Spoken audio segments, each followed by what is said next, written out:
ऐसे लगा जैसे उस सुप्रीम कोर्ट के अंदर भी कहीं ना कहीं श्री कृष्ण मौजूद थे।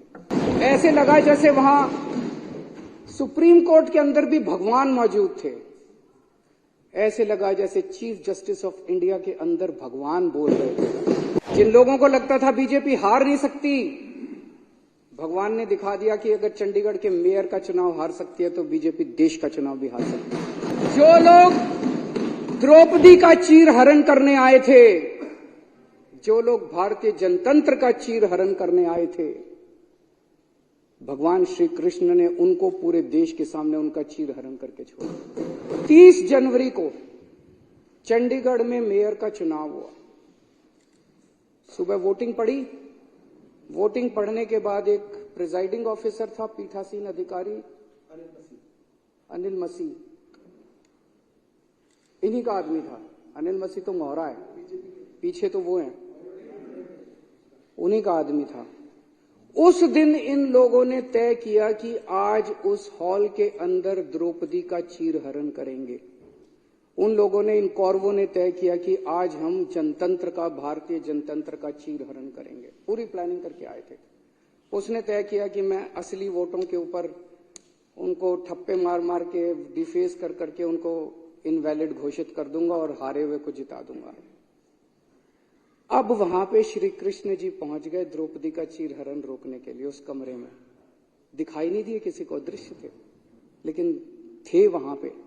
आप लोगों ने अगर वीडियो में देखा हो, वीडियो में वहां जितने बीजेपी वाले मौजूद थे सारे कह रहे हैं कैमरे ऑफ करो, कैमरे। देखे आपने वीडियो? सारे चिल्ला रहे हैं कैमरे ऑफ करो, कैमरे ऑफ करो। कैमरे ऑफ क्यों नहीं हुए? श्री कृष्ण जी वहां मौजूद थे, उन्होंने कैमरे ऑफ किए। इन्होंने पूरी कोशिश करी कैमरे ऑफ करने की। उस दिन कैमरे ऑफ नहीं हुए। ये कोई संयोग नहीं है, ये ऊपर वाले का इशारा है, ऊपर वाले का हस्ताक्षर। इतनी बड़ी दुनिया की सबसे बड़ी पार्टी जो पूरे दुनिया के अंदर, हम तो सबसे बड़ी पार्टी, सबसे बड़ी पार्टी को 5 मिनट के अंदर भगवान ने पूरे देश के सामने बेनकाब कर दिया। जो लोग द्रौपदी का चीर हरण करने आए थे, जो लोग भारतीय जनतंत्र का चीर हरण करने आए थे, भगवान श्री कृष्ण ने उनको पूरे देश के सामने उनका चीर हरण करके छोड़ा। और अध्यक्ष महोदय, उसके बाद की जो घटनाक्रम है, जिस तरह से सुप्रीम कोर्ट के अंदर ये मामला चला, हम लोग अदालतों को मंदिर की तरह मानते हैं। न्याय देना भगवान का काम है, न्याय भगवान देता है। इसलिए जज को भगवान का, जब जज अपनी कुर्सी पे बैठ के फैसले सुनाता है तो कहा जाता है कि एक तरह से भगवान फैसला सुना रहा है। लेकिन कल जो कुछ सुप्रीम कोर्ट के अंदर घटा, वो उससे कुछ ज्यादा ही बड़ा था। ऐसे लगा जैसे उस सुप्रीम कोर्ट के अंदर भी कहीं ना कहीं श्री कृष्ण मौजूद थे। ऐसे लगा जैसे वहां सुप्रीम कोर्ट के अंदर भी भगवान मौजूद थे। ऐसे लगा जैसे चीफ जस्टिस ऑफ इंडिया के अंदर भगवान बोल रहे थे। ऐसे लगा जैसे चीफ जस्टिस ऑफ इंडिया के जुबान के ऊपर भगवान बैठे हुए थे, भगवान उनके जरिए बोल रहे थे। तो ये जो कल पूरा घटनाक्रम हुआ, वो ये दिखाता है कि अब हम, सबसे पहले तो सुप्रीम कोर्ट का बहुत बहुत शुक्रिया, इस सदन के माध्यम से हम इस सदन के माध्यम से सुप्रीम कोर्ट का शुक्रिया अदा करना चाहते हैं। उस पूरी बेंच का शुक्रिया अदा करना चाहते हैं। खासकर चीफ जस्टिस ऑफ इंडिया का शुक्रिया अदा करना चाहते हैं, जिन्होंने इतने कठिन समय के अंदर हमारे देश को, जनतंत्र को बचाने का काम किया। आज पूरे देश के सामने भगवान ने बेनकाब करके एक साफ साफ मैसेज दे दिया। भगवान ने, बीजेपी चुनाव जीतती नहीं है, बीजेपी चुनाव चोरी करती है। पूरे देश के सामने सबने वीडियो देखा है, सबने किस तरह से सुप्रीम कोर्ट का आदेश सुना है, सबने पूरे पिछले 1 महीने के घटनाक्रम ने पूरे देश के सामने इस पार्टी का चीर हरण करके छोड़ दिया कि बीजेपी चुनाव जीतती नहीं है, बीजेपी चुनाव चोरी करती है।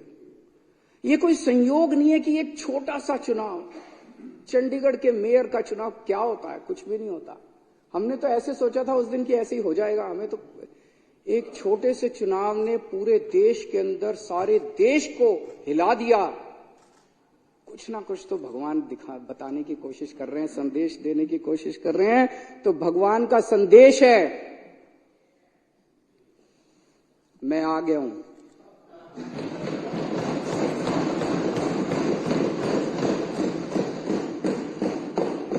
बीजेपी पाप कर रही है, बीजेपी अधर्म कर रही है। अब ये नहीं चलेगा। जिन लोगों को लगता था बीजेपी हार नहीं सकती, भगवान ने दिखा दिया कि अगर चंडीगढ़ के मेयर का चुनाव हार सकती है तो बीजेपी देश का चुनाव भी हार सकती है।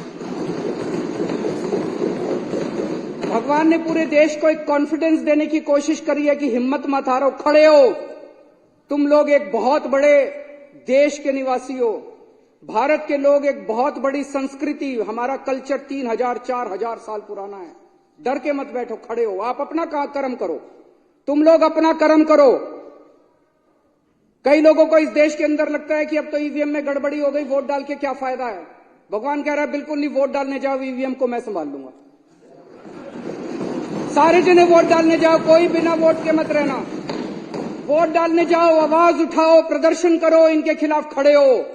भगवान तुम्हारे साथ है। जैसे भगवान ने इनको बेनकाब किया चंडीगढ़ के चुनाव में, भगवान आने वाले समय में भी इनको बेनकाब करेगा और सत्य का साथ देगा। हताश होकर मत बैठो। ये धर्म